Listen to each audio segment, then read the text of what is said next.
হয়তো ঠিক আছে, তুমি যখন এগিয়ে যাওয়ার চেষ্টা করবে তখন হয়তো পুরোপুরি তাকে হারিয়ে ফেলার অনুভূতিটা প্রথমবারের মতো অনুভব করবে। হয়তো এটাও ঠিক যে তুমি শেষবারের মতো কান্নাকাটি করবে সেই দিন, এবং ভোর পর্যন্ত তাকে হারিয়ে ফেলার যন্ত্রণাটা অনুভব করবে। হয়তো ক্রমাগত নিজেকে জিজ্ঞাসা করবে, আমি কেন, আমার সাথেই কেন হলো, কেন এটা এভাবে শেষ করতে হলো, যখন আমি ভেবেছিলাম যে এটি আমার আগে দেখা পছন্দের সিনেমাগুলির শুভ সমাপ্তির মতো।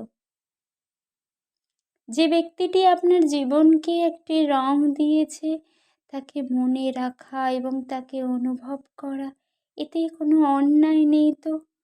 সর্বোপরি এগুলি হলো সেই লাল সেলাই, যা একবার আপনার একরঙা আত্মায় বুনে বোনা হয়েছিল, যা ছিঁড়ে গেলেও এক অদৃশ্য দাগ লেগেই থাকবে।